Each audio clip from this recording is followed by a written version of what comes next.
name is Chris Slayton, and I have a problem. I am addicted to reading Men's Health.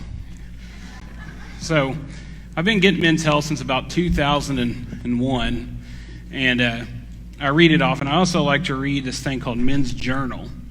Okay, and so Men's Health tells me how to get fit, and Men's Journal tells me all the latest gear to buy to be cool.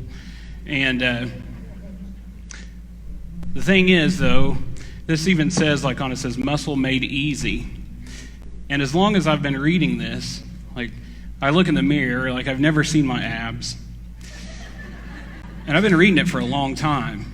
And I don't understand what's going on. And actually, I do kind of understand what's going on. I have this knowledge from it, but I have this application problem. Like, I don't apply it. I know how to get there, but I just don't do it. And we're going to see that as we read about Abraham, that God tested him. Okay, if I was to take a test on this, knowledge-wise, I could probably pass it, but application-wise, I probably could not. And we're going to see that Abraham is a man that he was tested, and he also had action. Now, tests are not fun. I have test anxiety. I don't know if any of you have that. But here's some tests maybe you're familiar with. How many of you have taken this test and have a problem with it? Anybody, when you see that, you're like, oh, great. Yeah, because for you, it probably looks like this, right? Is that how you see it? Yeah? What about this next test? Driving test. How many of you think, like, if you had to take your driving test again, you could pass it? Yeah, it'd be hard to do, right? Let's go to the next one. So I had this once as a stress test. And while I was doing it, I said to the doctor, hey, what's this for? And he said, basically, we're trying to give you a heart attack. So it's not a fun test. The next one, what's this? Yeah, emergency broadcast system. I like this test because I feel like I pass it every time. I think you hear it. You don't have to do anything, right? You just kind of hear it, and you at least I don't think so. But test, we all go through them. James 1:2-4 says this: count it a joy, my brothers, when you meet trials of various kinds, for you know that the testing of your faith produces steadfastness. And let steadfastness have its full effect, that you may be perfect and complete, lacking in nothing. You see, when we talk about the Bible, it is a book for information, but it's also a book for application. We see that Abraham doesn't just have knowledge about God, but he has action. So as we study, just know it's not just about learning. It's also about living.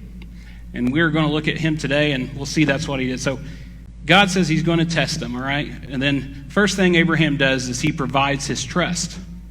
Now, Abraham is the father of the Jewish nation, and he's going to be put in a situation where maybe he might doubt that God is going to come through with one of his promises. Now, God told him that through his descendants, a great nation would be built.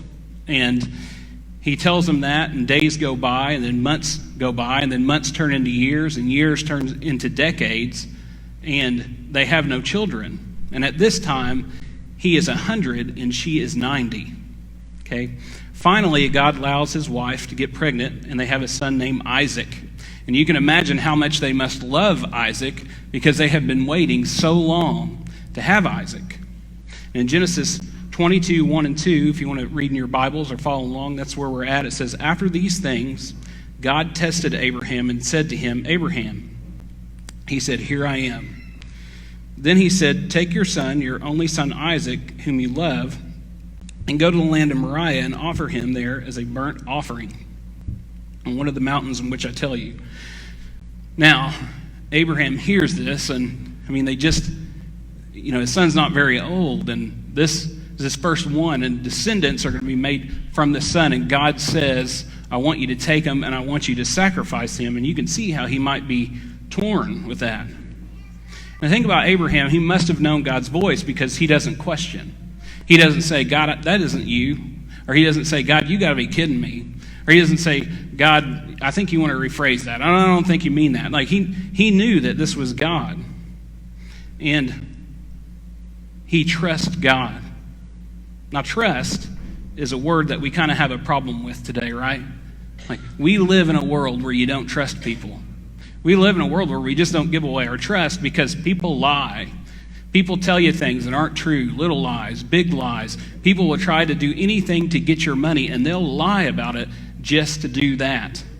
And here's some things like I brought from advertisements of, lies, like this is spray on hair, okay? So if you have a bald spot, you can spray that on and you'll have luscious locks. You'll look like Thor, okay, if you do that. But they don't tell you what happens when it rains. Well, it's not good. It'll look like you got mascara like run down your head. So next product, this does not work, okay? I bought this, and Keegan's office was downstairs. It was hot, and we bought it, and I'm telling you, no, doesn't work. You'd rather be better off eating ice or putting your head in the freezer, okay? So next one, this, I've never tried it. My friend Ryan, he tried it, and it doesn't work, okay? That'd be awesome, right? If you just put that belt on, look at that guy. I guarantee he's not just using that belt. They're lying about that. Guarantee it. So let's go to the next one. All right, look at this. This is the Rejuvi. It's supposed to help your face. And I'm telling you, I want to buy this just to scare my kids. Look at it. It looks crazy, okay? So next one, this. This is Ryan Reynolds, okay? He's on this, and by reading this, I would like to look like that. I don't. My wife tells me I don't. But he has been airbrushed, I guarantee it. If you look up here, look at George Clooney. That's his before and after, his Photoshop. Tyra Banks, same thing. Even the food that we get, advertisements, look at this. That's what you get. You see what they're advertising, and you get something that, you ever been to a place and you're like, that looks delicious. And you order it, and then you're like, not so delicious. It doesn't look very good. That's what happens. So we live in a place where it's just hard to trust people. And it's just hard to trust organizations or anybody for that matter. And my daughter Chesney, came home one day and she had been baking. And she baked this one thing all by herself. It was a no-bake kind of thing. It was no-bake peanut butter balls. She made them all by herself. And I walk in, she said, Daddy, I want you to try this. And I got to be honest, I put it off for a little bit because it scared me because she has never baked by herself and then want me to try it. So I go ahead and I try it, and it's delicious. It's really good. I eat 10 of them, okay? So with that, if I come home again and she says, Daddy, try this, I'm more likely to say, sure, okay. Lisa Livers made me some Christmas candy, and it was in a bucket about this big, right? I took it home, and I was looking forward to it. It had Buckeyes in it, and I just loved those. And my kids were like piranhas. They ate all of it. I didn't even get none of it. So I told Keegan about it, and he told his mom, and then she gave me this great big pan of Christmas candy. Okay, so I take it home, and my kids are like, what's that? I said, Lisa Livers made us some candy. And they were like, yay, they were cheering. And I said, get away, fool. This is not yours, this is for me. You're not going to eat none of this. Now here's the thing. They wanted that candy because they've had Lisa's snacks before. They know that they're good. Now, if I gave them those and it tastes like kitty litter, they wouldn't want them again, right? I'd bring it home and they'd say, no. But they know, they trust her. They have had that before. They know when she fixes something, it's good. And I trust Chesney. I know when she fixes something, it's going to be good. And God is like that. Listen, God comes through on all of his promises. If you look in the Bible, you know you can trust God because he's trustworthy. There's not promises maybe that he didn't fulfill and some that he did and a little bit here and a little bit there. No, 100% God fulfills his promises when it comes to the Bible, and he can do that for us too. He fulfills his promises, and he is a God that can be trusted. Also, Abraham provides his worship. Genesis 22:3-4 says this. So Abraham rose up early in the morning and saddled his donkey and took 2 young men with him, and Isaac his son. And he split the wood for the burnt offering and arose and went to the place that God told him. Then on the 3rd day, Abraham lifted up his eyes and saw the place from a distance. Abraham said to his young men, stay here with the donkey, and the boy and I will go over there and worship and then return to you. So this is the very first time worship is mentioned in the Bible. Very first time this word is used. And Abraham, in his mind, is he's saying that worship costs you something. Okay, he got up early, he cut wood, he's taken his son, that worship costs you something. And that's true. Like, you sacrifice your time to be here right now, don't you? Or you might share your testimony with somebody. That's giving. Okay, worship is giving. You give your money and your resources to build God's kingdom. That's giving. Worship is not taking, it's given. When we worship, it's not for us, it's for Him. We're not the ones being worshiped, God is. And we're to praise Him and give our time to Him. I think all too often, like when we look at worship or we think about church, we kind of think it's a show and it's meant for us, right? And it can be meant for God to speak to us.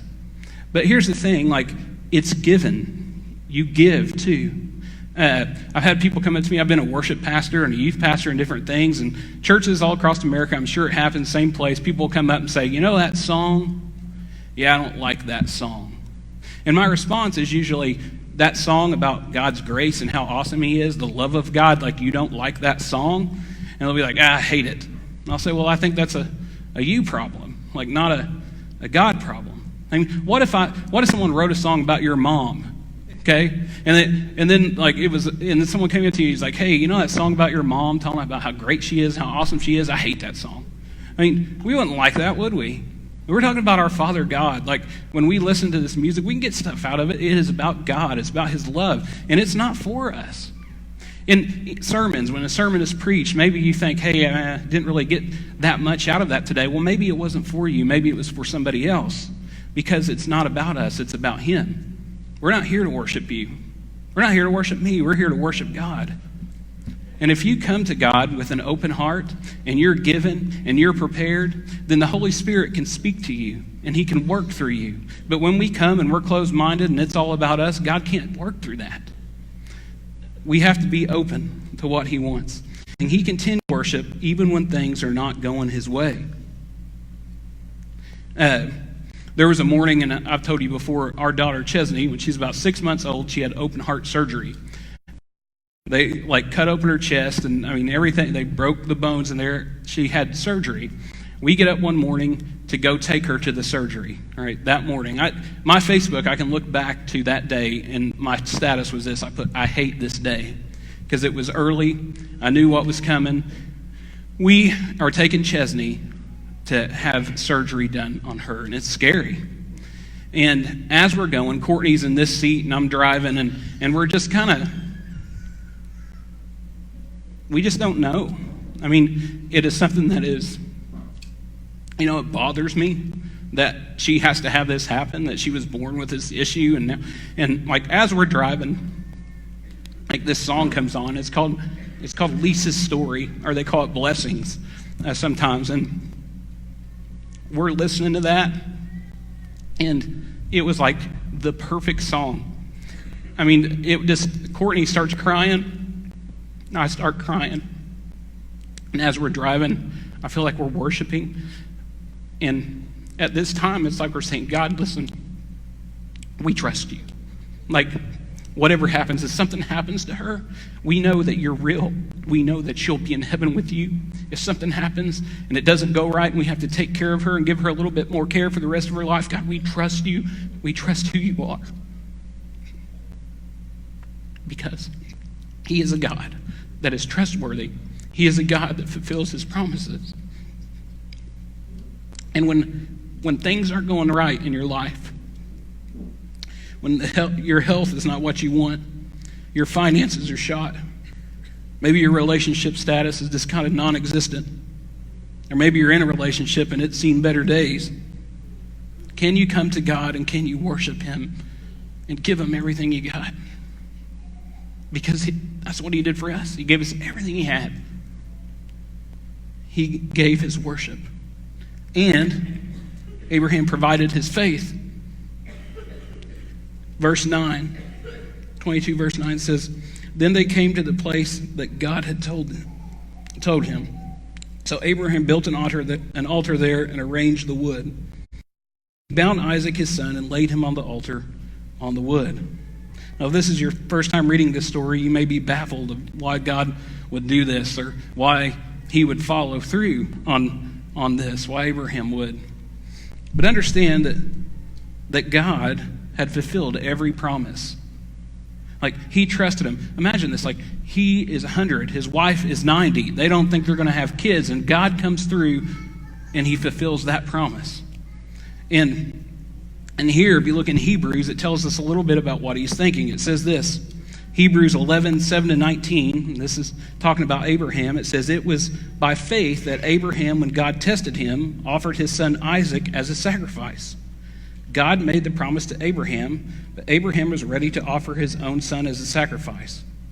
God had said, the descendants I promise you will be from Isaac. Abraham believed that God would raise the dead. And really, it was as if Abraham got Isaac back from death. Now here's the thing. Like, he believes, he has faith that if he goes through with this and he murders his son, he sacrifices his son, that God can bring him back to life. Now, at this time, I want you to know, like, he couldn't look towards Jesus because it hadn't happened yet. He couldn't look towards Jairus' daughter. He couldn't look towards Lazarus. God had not resurrected a person from the dead yet, and he's going up there and he's going to do this, and he has faith that God is big enough to raise his son from the dead. My wife and I, we like the ocean, okay? So, anything to do with the ocean, we went on a cruise for our honeymoon. We've been on a couple since then. This is a picture of the ship. It was called Sovereign of the Seas, okay? We had never been on a ship like that before, and when we go in, I was just amazed of how big the ship was. Okay, there was escalators, and it was many stories high. There was like movie theater and shopping in there and everything else. I couldn't believe how big it was. So we were on this ship, and we got married in September. It's hurricane season. It's a beautiful time to take a cruise. And like, we are heading to the Bahamas, and one night the seas are rough. There is a storm, and we're in our room and we're dressed nice because it's time to go out for, like, they have this one meal where you wear a suit and tie and different things, and Courtney's ready and I'm ready, and the ship starts moving, and the door is opening and closing. I mean, it's Courtney pukes, and I think, well, it must be stay-in time tonight, you know. So we stay in. She's okay, but she has to lay down. I say, I'm going to go up to the top and I'm going to check it out, you know, because I want to see this storm. So I go up and I look and I watch the waves hitting. I mean, it's humongous. Now, in my mind, I'm not scared because this is my thoughts. I was naive. I thought, there is no way the ocean is going to sink this big boat. Because, I mean, the ocean must be, what, like 50 feet deep or something? Like, if this boat sinks, like, the top of it's still going to be sticking out of the water. This is not like that little bitty Titanic. Like, this is not going to sink. Honestly, that is what I thought. We go downstairs, or I go back down to our cabin, and the power goes out. I'm still not scared. I'm like, there's just no way this is going to sink. No way. So we get home, and I decide to look this up to see if any ships have sunk. And I want to tell you, I was wrong, okay? Like, one, ships have sunk, and the ocean is not 50 feet deep. It's a lot more. And here's a picture of a ship. This was the MS Estonia, okay? So this ship in 1995 had 800 people on it. It capsized, and it sank with all 800 people on it, and it's at the bottom of the ocean. So it makes me think a little bit more about, like, that storm that was hitting, okay? So this ship it's 297 feet deep. The Titanic is 3 miles deep, okay? And the Mariana Trench is 37 feet down. That's 7 miles. And that's amazing. It's amazing that these ships are so big, it is nothing like for the ocean just to swallow those ships. I mean, they didn't find the Titanic for a long time. And here's the thing that amazes me. Every time we go to the ocean and I look at it, I'm amazed. I'm amazed of how big it is, but I'm also amazed of our Creator. Our God created this big ocean. Our God commands this big ocean that swallows ships. Like, that's nothing for God to make. Francis Chan, he said, why did God make the world the way that he did? I mean, he didn't have to have stars and different planets and different things. He said, but could it possibly be that God wanted us to look at those things and be like, God is amazing and God is big? And today, do you believe that? Listen, that God the King of the universe, is here, and he's for you. And I don't know what you're going through, but he can be there with you. He can walk with you. And he's not just some little person, some kind gentleman. He is the King of this universe. He commands the seas, and he can control your life if we let him. Faith isn't believing that God will do what you want him to do. And he's this big God, and if you just believe enough and if you just try enough, that he will do what you want him to do. Faith is believing that God will do what he said he will do. Faith is believing that God can do what he says he will do. And Abraham, he believed that. Genesis 22:10, it says, "Then Abraham stretched out his hand and took the knife to slay his son. But the angel of the Lord called out to him from heaven, 'Abraham, Abraham, here I am,' he replied. 'Do not lay a hand on the boy,' he said. 'Do not do anything to him. Now I know that you fear God because you have not withheld from me your son, your only son.' Abraham looked up, and there he saw a ram by his horns. He went over and took the ram and sacrificed it as a burnt offering instead of his son. So Abraham called the place, 'The Lord will provide,' and to this day it is said, 'On the mountain of the Lord it will provide.'" I'm sure that Abraham would have kind of liked to know how this was going to go down, right, before he went on that mountain. I mean, God waits to the last minute. I mean, the knife is in his hand and it is raised up, and he's going to sacrifice him. He calls out. And sometimes that's what God does. He waits till the last minute in our lives. We have this small view of what God can actually see. Our kids are taking sewing classes, so that's the only reason I know what this thing is. It's called an embroidery circle. Can you put that up there? Like, that's something that it's a circle and you kind of stitch, and you can put pictures on it. And with this, I've noticed something, like you can have a beautiful picture on the front, but on the back, this looks crazy. You don't even know what it is. And this is the back of that, okay? So this is the back of it. Go ahead and put the next one up. This is the front of it. I can tell what that is, right? So God, I believe sometimes that we can kind of see the back and what that looks like. We don't really understand what's going on. God, he can see the whole picture. He knows what's going on with our lives. And you can think about times in your life maybe where you've prayed for something. Maybe you prayed for a certain relationship, and now you look back and you're like, man, I'm glad that didn't work out. Maybe you prayed for a certain job and it didn't work out, and now you have something that you really love, and you didn't know what God was doing with your life, but you understand now that God, he knew the whole time.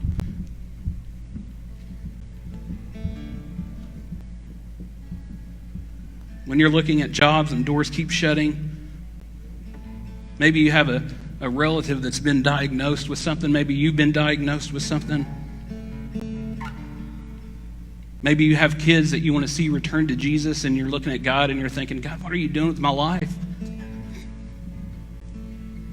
But God sees the whole picture. And God is a God that is for you, and he is trustworthy. Listen, God asked Abraham to sacrifice his son, and Abraham was going to do it. And God told him to stop, provided the sacrifice for him. There isn't a person in this room like we would want to sacrifice our kids. I mean, it's just crazy to think like that. When Chesney was having surgery on her heart, Courtney and I had this talk. We could have waited a little bit, but sooner or later she would have had to have this surgery, so we just decided to get it over with. But I remember Courtney telling me that she hesitated. She said, there's not a scar on her body. She's perfect. We're going to give her to these doctors. They're going to crack open her chest. They're going to work on her heart.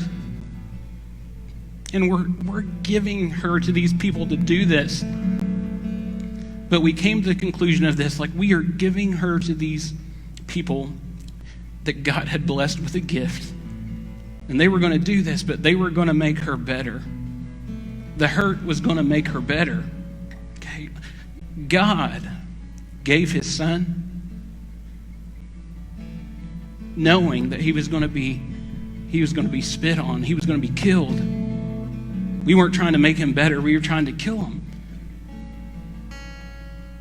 God gave his son so you and I could be better. And there's a huge difference between us and God. And that is a guy that would do that, the King of the universe, who would give his son, is a God that I can trust with my life. And today, whatever you're going through, God knows, he cares, and he wants to be there for you today.